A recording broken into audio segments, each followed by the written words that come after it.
cet après-midi.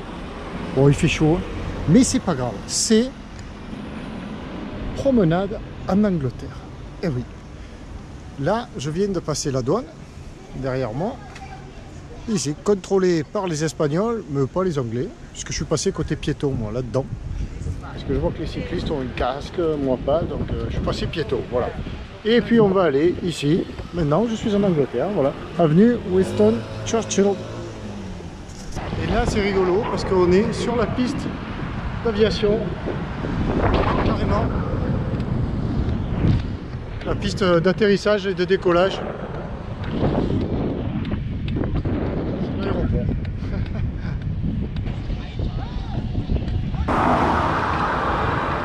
Alors on est en Angleterre mais on roule à droite. Ça c'est pas mal, ça change pas au moins. Alors où est le centre-ville ici? Alors première, mais vraiment toute première impression ici, ça me fait penser à Monaco. Ces buildings comme ça, cette hyper concentration, ça me fait penser à Monaco, vraiment. On va aller par là. Monaco Faux-Vieille, là c'est le bord de mer. Ah, c'est la marina ici. Ah mais tiens, c'est pas mal ici.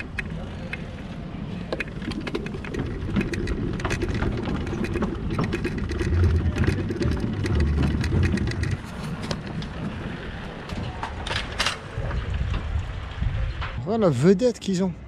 Ils ont un territoire grand comme un mouchoir de poche, mais ils ont une vedette de police. Oh. Et l'avion.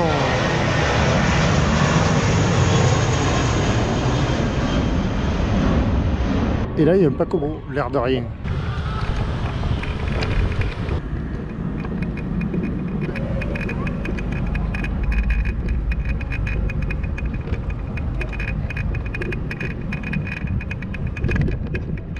Voilà, c'est ici, c'est sympa ici, le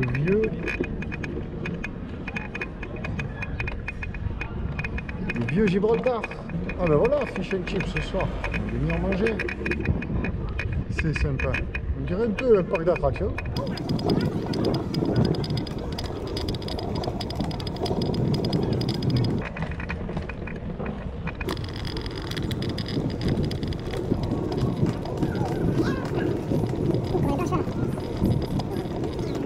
Ah, voilà, il y a une noce. Qu'est-ce qu'ils sont beaux. Waouh, la belle Jaguar, bien sûr.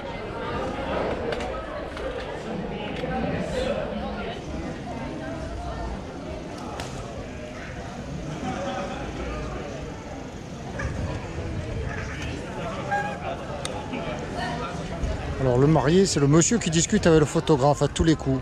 Pourquoi? Parce que c'est celui qui a l'air le plus inquiet. Le deuxième mariage, celui qui transpire le plus, c'est le marié. Et la mariée aussi, bien sûr.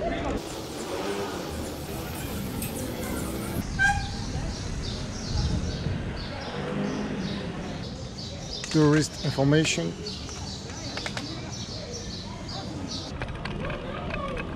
Un joli salon, un joli jardin. Ah, c'est la cour de justice.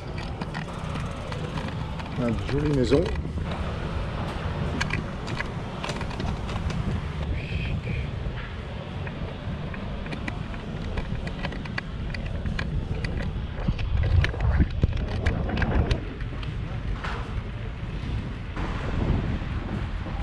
Peut-être rouler sur le trottoir parce que là je suis complètement sans être permis. Mais voilà le fameux téléphérique. Il y a des canons partout ici.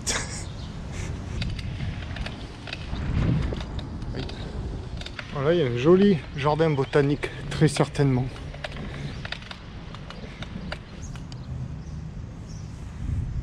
Alors on va se renseigner sur le tarif du cable car. Et ma foi, les adultes... Merde, je suis trop jeune, jusqu'à 64 ans. Aïe, aïe, aïe, aïe, aïe. Oh, après, c'est gratuit. Alors, ben, 30 livres. Alors, va savoir, toi, ce que ça veut dire, 30 livres. Ah, avec la nature réserve, donc 17 livres. 17 livres, ça doit faire... En euros, ils n'ont pas mis. Je ne sais rien. Voilà le plan de Gibraltar. Alors nous sommes arrivés par là. Street Avenue, par là, bon, on a fait un peu le bord de mer là. Et puis après Main Street, tout ça, nous sommes ici. C'est allé jusque là. Voilà. Et après ça continue, il faut redescendre. Ça on le fera peut-être un autre jour. Je sais pas. On va avec la Mourinette venir se faire ça là, le cable car. Et je cherche les marches, il y a un endroit où il y a 1400 marches. Je me suis trouvé un coin tranquille pour faire une pause et regarder un peu de football. Suède, enfin je sais même pas là, ça, j'ai pas fait attention. On va voir ça bientôt.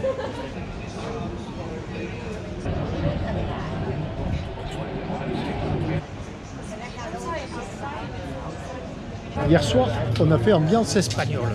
Formidable, formidable. Surtout au moment de la qualif. Et ce soir, on s'est dit, ben, il y a l'Angleterre qui joue, on va faire ambiance anglaise. Alors on est venu en Angleterre, soit à Gibraltar. Et moi, je suis revenu, parce que j'étais déjà là cet après-midi. Mais c'est pas grave.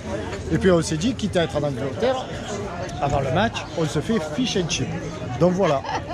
D'accord, tu rigoles. C'est génial. Fish and chip, voilà. Donc voilà, l'assiette, c'est du bacalao à la fish and chip. On me demande pas ce qu'il y a dedans, on n'en sait rien. Enfin, de la morue, ouais, bacalao. Et dire qu'on va en manger au Portugal de longue. Ça fait rien. C'est un avant-goût. Quant à l'ambiance,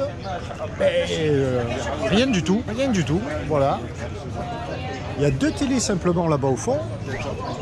Et là, il n'y a rien, quoi. Alors, ben, ça va bouger beaucoup plus tard, mais le match, il commence dans 5 minutes. On va comprendre.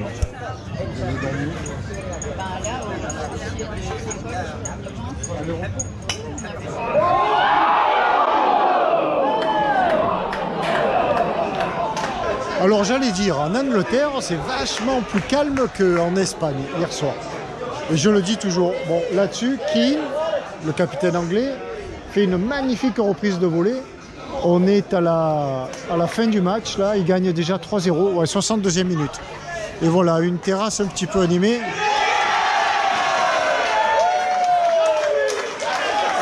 Ah ben voilà, en direct, le but. Ils se sont excités, il y a eu un but. Bon ben nous on continue notre promenade. Allez l'Angleterre. Alors eh oui, je te réponds à toi qui dans le commentaire hier dit je savais pas qu'on se doutait pas ou que tu étais tant passionné de foot que ça. Bon oui, en général, passionné de sport, en général. Et en particulier Et en particulier de vélo, surtout, et de foot aussi, pour l'avoir pratiqué jusqu'à l'âge de 30 ans en club. En amateur régional, bien sûr. Je n'étais pas très très fort non plus, mais bon, j'ai tiré mon épingle du jeu quand même. Voilà, jusqu'à 30 ans. Après, je m'en suis un peu désintéressé, puis maintenant, c'est surtout le vélo de par la pratique, quoi. Et parce que j'adore ça. Voilà. Mais le foot, oui, pour les grands événements comme ça, et puis en plus, vivre ça à l'étranger, c'est pas tant pour témoigner de ma passion pour le foot, parce que ça, à la rigueur, bah, ça me fout. Mais c'est pour montrer comment c'est vécu à l'étranger. Enfin, en l'occurrence, en Espagne, tout au sud de l'Espagne, et à la fois en Angleterre, à 2 km de là, quoi. Passer la frontière comme ça, c'est mortel. Voilà, je t'ai tout expliqué. Mais notre passion commune, c'est la voile. Et bien sûr, mais la voile de plaisance, parce que la voile de compétition... Oh! C'est moi qui parle. Parce que la voile de compétition, non, alors là, ça c'est pas trop mon truc, quoi. Je suis pas bon, je serai pas bon. Et puis j'ai un peu essayé les régates, tout ça. Non, moi c'est pas assez tranquille. Faut que je sois tranquille. Il n'y a que le vélo où je peux me déguiser en fou. Mais le reste... le foot aussi, non? Je joue plus au foot. J'arrive plus à mettre un pied devant l'autre, plus cher. Et voilà, en Angleterre. Bon, ça fait un peu plus de 40 heures qu'on est arrivé et on n'avait pas encore, on s'était pas encore occupé du tabasco. Et ce matin, on a fait le grand nettoyage.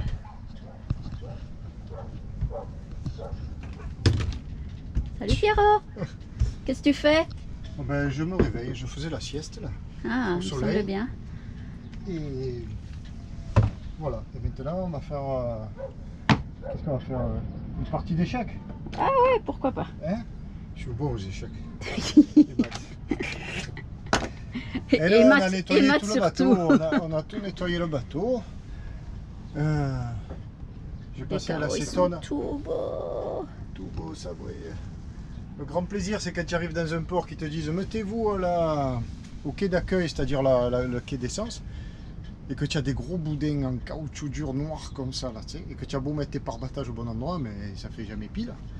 Et qu'après, ça te laisse de magnifiques marques sur la coque qui ne partent. Alors que ça, j'ai essayé un petit peu à l'acétone, mais sans trop forcer, ça part pas. Alors à la pierre blanche, classique, connu. Nettoie, polie, protège. Et là, c'est bien parti. Nickel. Toutes les traces sur la coque. Même celle du ressort de la... Ouais, ça aussi, c'est une misère. J'ai acheté... J'avais fait, toi qui regardes cette chaîne depuis 10 ans, tu l'as vu la fois où il y a 7 ans, je crois, j'avais fait avec des chambraires de vélo, un amortisseur d'amarre. Eh ben c'est nickel, il a jamais lâché l'amortisseur chambraire made in Tabasco. Mais bon, il s'est un peu craquelé avec les années et tout. Là, j'ai dit, bon, allez, ça finit de faire le route. J'achète l'amortisseur, le vrai, le pur, celui du magasin. Eh ben, cet enfoiré, là, à 25 € pièce, qui est magnifique, hein, qui va faire son office, mais il laisse des traces sur la coque. Eh ouais, parce que je ne veux pas le passer dans le davier. Je le passe directement par-dessus le martyr au taquet. Ben, on va le passer dans le davier maintenant, parce qu'il marque la coque. Et pour le faire partir, eh ben, tété. Et Voilà. pourquoi tu le faisais pas passer dans le davier? Ben, parce que ça force sur le davier. Ah oui. L'air de rien, quand ça Ouais. tire, ça appuie sur le davier. Donc si on peut soulager au maximum les contraintes de toutes les pièces mécaniques ou vissées, eh bien on le fait. Mais là, nettoyer la coque comme ça, c'est pas possible. Ça c'est parti, mais difficilement. Mes petits bras, il a fallu qu'ils frottent. C'est la prochaine fois, tu me demandes, hein, Pierrot. Maintenant, bien. et toi tu frottais à l'intérieur, tu pouvais pas. Ouais, mais pas je tout peux. faire. T'as que deux bras, non? T'es pas la pieuvre. Non, non, mais toi, tu frottes à l'intérieur, là où c'est facile, et puis... J'ai pas dit ça. J'ai rien dit. Maintenant, toi, tu vas frotter tout l'extérieur au courrobril avec le petit pinceau. C'est pas dur, c'est le travail d'artiste et ça te plaît, toi qui es une artiste. Hop, hop, hop, trace de roule, et comme ça, tout doit disparaître. C'est comme la forfouille. Sur Tabasco, c'est comme la forfouille. Tout doit disparaître. Les traces de rouille, les traces de caoutchouc, les... Ok, voilà. Mais non, mais il est tout beau, on a tout. Même le... Regarde, le... Comment c'est ça? Le bip tout neuf à 700 € cet enfoiré là, de la révision de tous les 3 ans, il nous pompe 700 €, t'imagines le racket? Ouais, mais en même temps, c'est sécurité, sécurité, sécurité. Non, en même temps, c'est la première fois que je fais la révision en 10 ans. Parce qu'il n'est pas question que je paye 700 € tous les 3 ans, ils m'ont payé pour le dindon de la farce. Donc on reverra ça dans 10 ans. Avec les sécurités, tu le coupes, les sangs, tu le mets à l'eau, il se gonfle tout pareil, quoi. Simplement, les biscuits qu'il y a dedans, ils sont un peu avariés, tu vois. Alors il te faut payer 700 € le changement de la petite boîte de biscuits qu'il y a, parce que si tu pars à l'eau, tu meurs de faim, quoi. Oh, petit ventre, il est gros, tu manges des biscuits, ils sont périmés, t'as mal. Non, ils se foutent de nous. Enfin bref, voilà, non, il est tout propre, c'était pas le sujet. Qu'est-ce que tu me fais raconter là? C'est qu'il est... Regarde mon frère, un petit bisou, il Tabasco du dimanche matin. On n'est pas allé à l'église, à la messe, certes, à l'office. Ne ris pas toi, mais on a lavé Tabasco. Qu'est-ce que tu fais, Steph? T'as le temps qu'elle réponde, tu as le temps de tuer un âne à coup de figue. Toi, tu fais quoi? Non, mais si je te pose une question, ne me réponds pas par une question. Tu fais quoi? Tu mets du corobril sur les taches de rouille. Et toi, la question était, que fais-tu? Nettoie les tapis bleus pour les coussins bleus pour qu'on puisse asseoir nos petites fesses sur quelque chose de tout propre. Elle l'a dit, enfin. Voilà, donc, opération corobril. C'est-à-dire que toutes ces pites là de rouille que j'ai déjà montré précédemment à un autre endroit du bateau, ben il y en a partout. Partout, partout, partout. Voilà, là, là. Aïe, aïe, aïe, aïe, ça c'est insupportable. Et tu es en train de te demander, mais comment ça se fait qu'il a des pites de rouille partout? Eh bien, épisode précédent, mon ancienne chaîne de mouillage, ligne de mouillage, la chaîne, elle était peut-être encore, elle aurait pu faire une saison peut-être, bien que c'était moyennement sécure. Mais on a vu quand on l'a meulé que le maillon à l'intérieur il était nickel. Mais surtout c'était insupportable parce qu'elle déposait une limaille, mais c'était un bol de limaille par mouillage, quoi. Et cette limaille, eh ben, que tu le veuilles ou non, elle se répand un petit peu partout. Tu rinces, mais ça coule là, le long des gouttières naturelles du bateau. Donc aujourd'hui, ben, tu prends un pinceau, enfin c'est pas d'aujourd'hui, mais aujourd'hui je le montre. tu mets du corobril à l'intérieur et tu peignes le bateau et tu rinces bien. Sur un pont propre, une application au pinceau, un rinçage et tu renouvelles autant de fois que c'est pas que la trace de rouille n'a pas disparu. C'est nickel, nickel, nickel efficace. Voilà le tabasco tout propre. Ça fait du bien, sans ces pites de rouille et tout ça.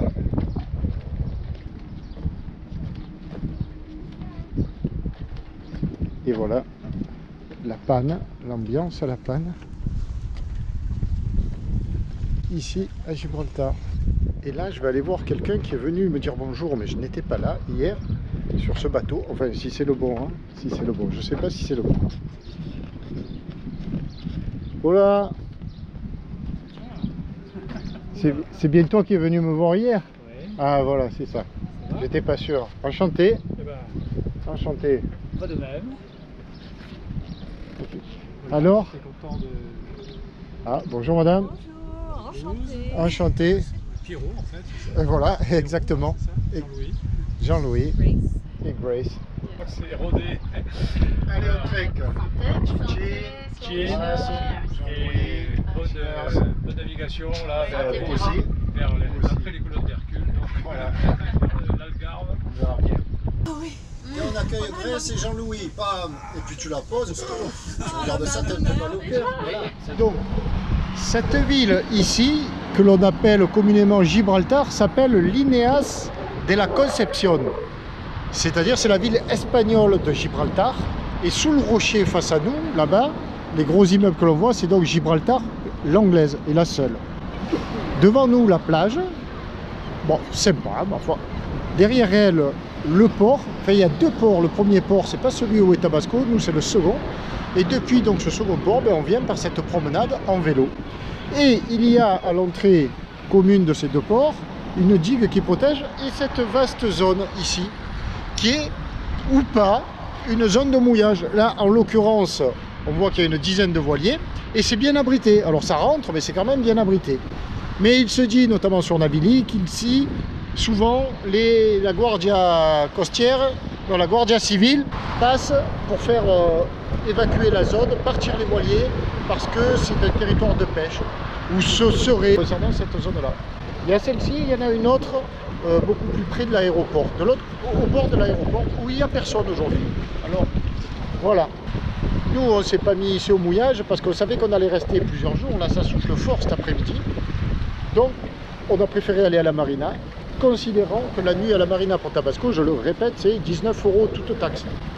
Avec l'électricité et l'eau en sus. Mais ça, je ne me suis pas branché au quai. Et l'eau, on en a un petit peu utilisé ce matin pour nettoyer le Tabasco. Voilà un petit peu la présentation de la zone au fond de ce grand golfe. Cette grande baie où on appelle comme on veut. On voit que la ville, l'Ineas de la Concepción, bon, c'est pas folichon, hein. C'est un peu tout comme ça, des immeubles bizarres. On y ressent quand même une certaine douceur de vivre, c'est bien agréable. Ne ris pas, j'ai rien dit encore. Nous sommes en présence de Franco. Qu'est-ce qu'on fait avec Franco? On boit un coup. Oui, Franco, sauf que le verre sont vides. ah voilà, on a débouché la nouvelle bouteille. Franco, c'est le sympathique voisin d'à côté qui est arrivé hier soir sur un beau Vauquier et qui était en train de m'expliquer quelque chose de très important pour moi, parce que j'y comprends rien. Alors ils veulent filmer pour pouvoir le réécouter et comprendre. Mais non, c'est pour...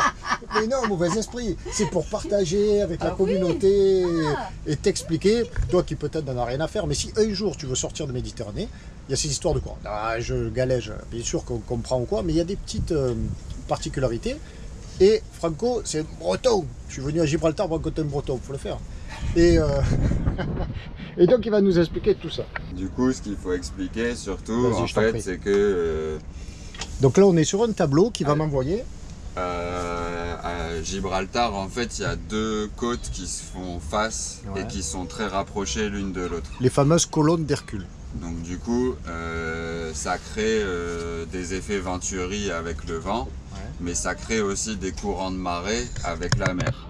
Et donc du coup, quand l'Atlantique est en marée montante, il y a toute cette eau qui rentre à l'intérieur de Gibraltar et qui crée un courant inverse qui pousse vers la Méditerranée. Logique. Et à l'inverse, quand la marée elle descend, il y a un système de succion qui se fait et c'est à ce moment-là, c'est la Méditerranée qui se vide dans l'Atlantique. Ok, ça c'est clair. Mais il y a un timing à respecter parce que ce principe de succion, Après, il n'est pas immédiat. C'est pas quand on est en haute mer que donc d'un coup ça aspire pour ressortir. Ça c'est le grand principe en fait. Dans les grandes lignes, c'est le grand principe. Ah voilà, ça, parce que bon, la bon, côte, parce que tu la côte, elle est pas vraiment régulière, quoi. Elle n'est pas droite comme ça. Il y a plein de petites anses et du coup en fait, quand l'eau elle pousse, ça crée des espèces de petits tourbillons.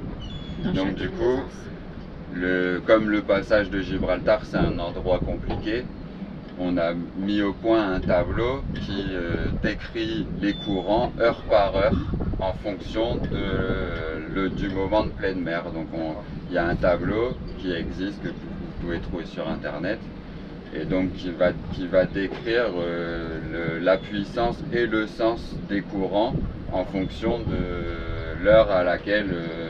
Et toi tu cales les heures de pleine ou basse mer par rapport à la date pour savoir c'est ça. Est-ce que... Il faut regarder le calendrier des marées pour savoir à quelle heure elle est la marée haute, ce qu'on appelle pleine mer. Et du coup, avec le tableau, tu arrives à trouver une fenêtre. Ça veut dire j'ai une question.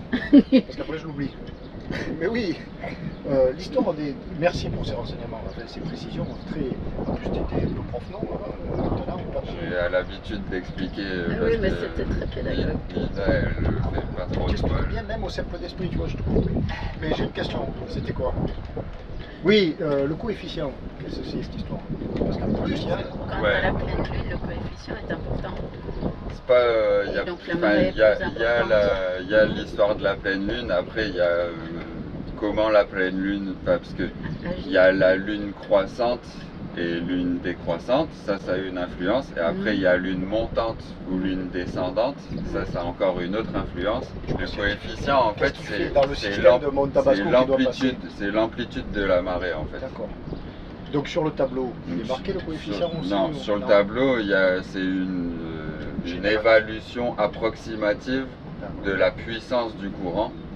Mais en fonction du coefficient, le courant il va être plus ou moins fort. Nous on doit appliquer le coefficient. Si c'est un petit coef, le courant il va être un petit peu moins fort que ce qui est marqué sur le tableau. Si c'est un gros coef, il risque d'être plus fort. Exemple de coefficient. L'important c'est combien? Par ici là.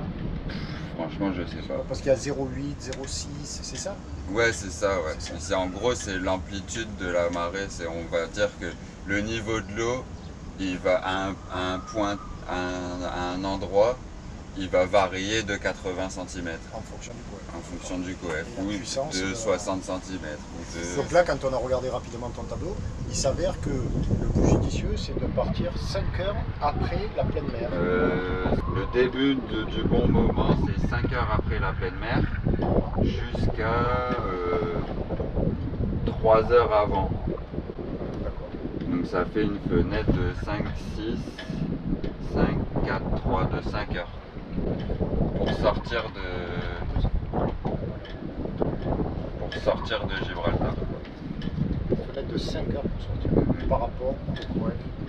Donc du coup, 5 heures à 4 de moyenne, on va dire, ça fait 20 nautiques. Ah ben voilà.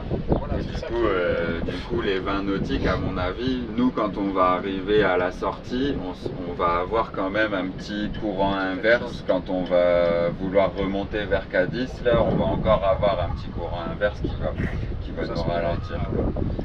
Et pendant ce temps-là,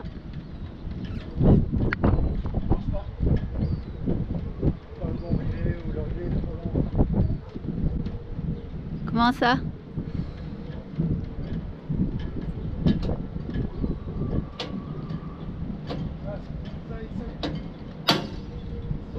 J'ai le vertige à te regarder en haut. Chacun son tour, hein Pierrot? Que? Chacun son tour. Nettement oublié un chiffon. Et moi, pendant ce temps-là, je trie, je jette, je range ce qu'il y a dans ce coffre. Allez, on continue la balade.